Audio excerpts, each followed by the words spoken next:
Bonjour à tous, la saison de chasse étant terminée dans mon département, aujourd'hui on se retrouve pour une vidéo concernant ce que j'emporte comme matériel dans mon sac à dos quand je pars à la chasse à l'approche en montagne. L'état d'esprit c'est vraiment de disparaître, de se faire oublier dans la nature afin de pouvoir approcher au maximum les animaux. On va jouer avec le bruit, le poids et évidemment la première chose c'est le sac à dos.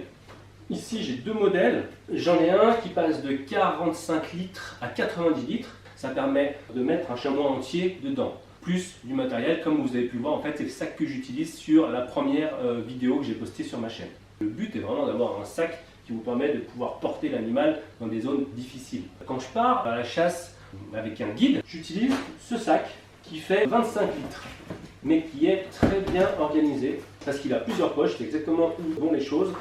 On peut mettre la carabine dedans aussi, je peux prendre un trépied, et puis il a les renforts qu'il faut. Et honnêtement, quand je pars avec un guide, parfois, quand on prélève l'animal, au lieu de le mettre totalement dans le sac, on découpe la venaison sur place et on se partage en fait la venaison dans nos sacs. Donc rien ne sert de partir trop lourd dans un sac qui restera vide la moitié du temps si c'est pour ne pas s'en servir. Le poids, c'est vraiment la clé. Deuxième chose, il doit être silencieux. Un sac doit être silencieux. Et moi, je fais très attention au poids. Un sac doit être léger. Celui-là, honnêtement, c'est pas le plus cher et c'est un des plus légers. Il suffit largement à l'utilisation que j'en fais. Celui-là, c'est un des plus légers que j'ai trouvé sur le marché, en tout cas concernant cette taille-là. Et franchement, pour moi, il est très bien conçu. Après, il y a tellement de sacs que chacun aura son sac. Partons maintenant sur le matériel. La première chose qu'on va mettre dans son sac, c'est la réglementation, évidemment. Donc, qu'est-ce qu'on va embarquer? Ça va être notre petit carnet avec dedans notre permis de chasse, notre carnet de prélèvement, les invitations s'il doit en avoir, notre assurance, etc. etc. Ça, c'est obligatoire à avoir dans son sac. Ensuite, un matériel qui permet de nous faire voir, de visibilité. Ça dépend des départements, les territoires. Des fois, un brassard suffit, des fois deux brassards, des fois le gilet. Donc moi, je prends toujours les deux et j'en laisse un dans la voiture. Ça part toujours avec moi dans mon sac à dos.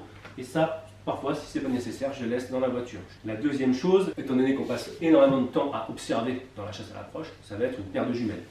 Quelle taille? Honnêtement, avant j'étais en 10x42, je suis passé en 10x32. 10x32 ça me suffit, 10x42 évidemment il y a plus de luminosité, on est c'est un peu plus agréable, mais moi ça me suffit largement. Et un harnais.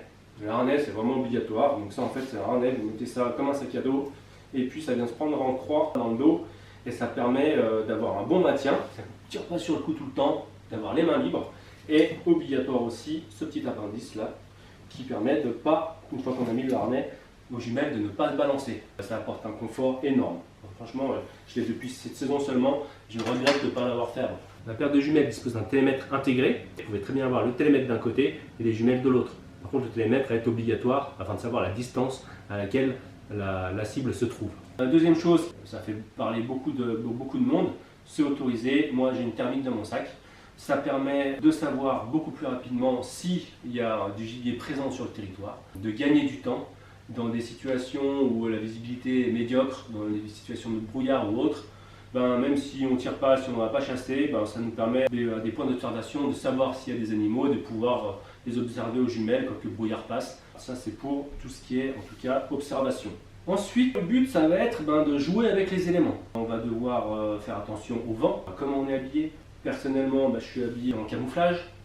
Ça, c'est un tour de cou que je mets toujours. Et un bonnet, parce que là, on était dans l'hiver, donc ça, c'est quasiment toujours dans mon sac aussi. Ça pèse de rien, c'est tout fin, c'est respirant, c'est super.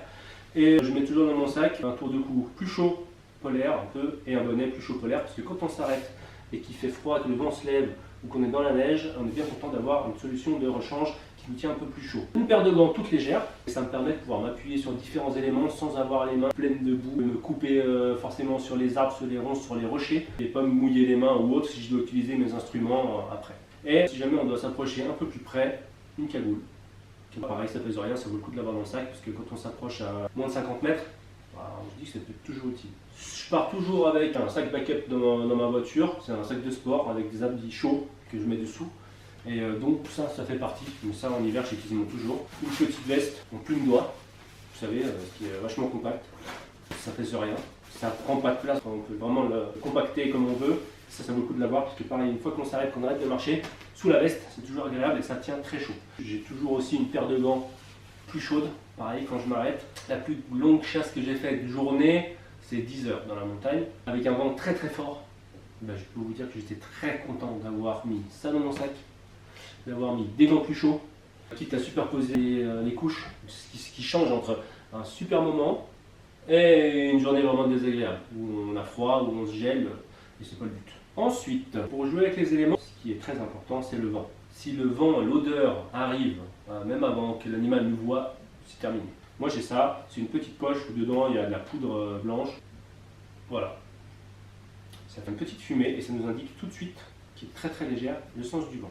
Ensuite, une autre chose qui est importante quand on part à la chasse à l'approche en montagne, c'est jamais prendre de risques inutiles.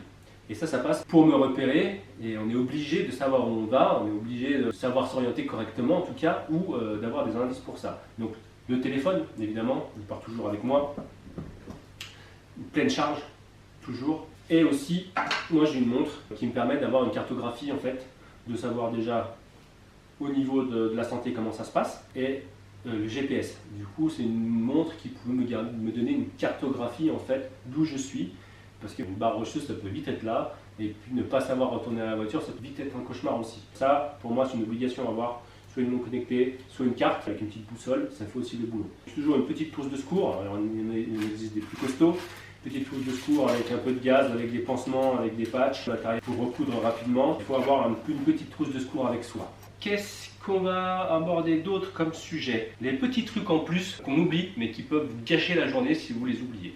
Un paquet de mouchoirs, du papier toilette, ne jamais oublier les cartouches.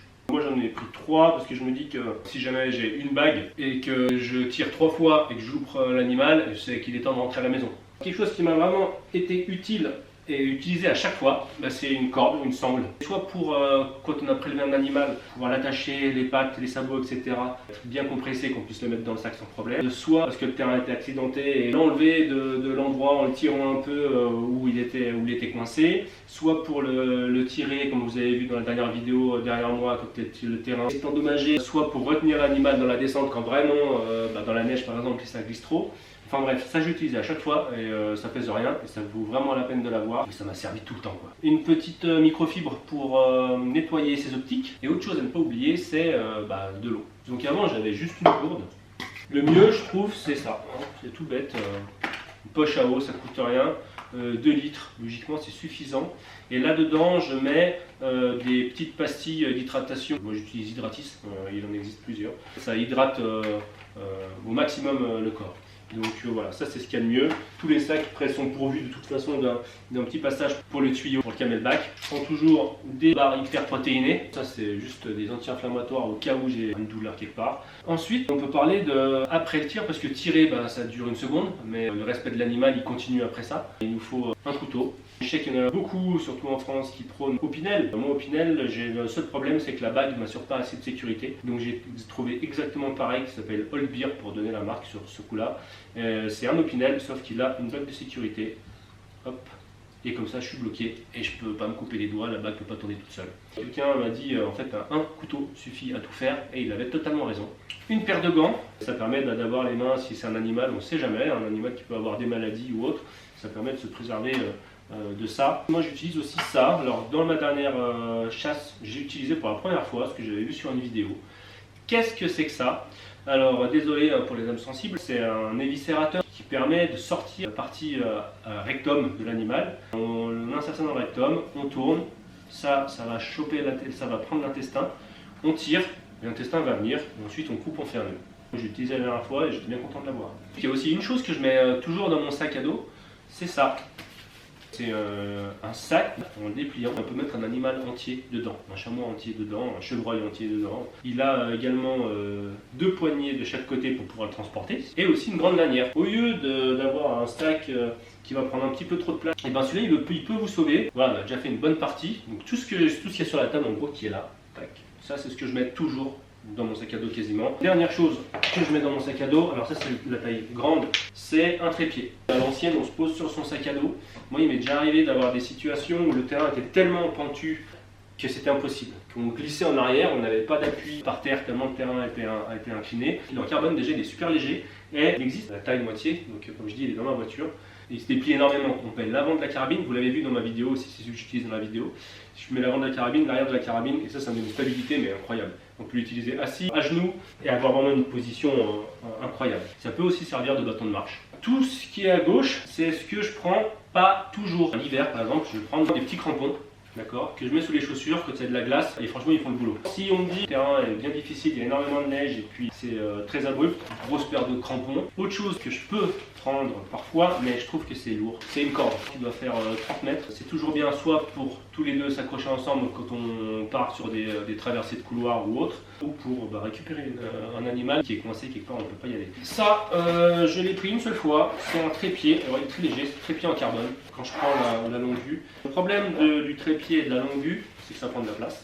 C'est que c'est lourd, la longue vue aussi, hein, ça pèse. Par contre, évidemment, quand on l'a, on est super content de l'avoir parce que on peut faire des observations qui n'ont pas d'autres pareilles. Et aussi, situation d'hiver, hein, un piolet. Parce qu'avec des couloirs d'avalanche qui sont assez importants, il ne faut pas prendre de risques.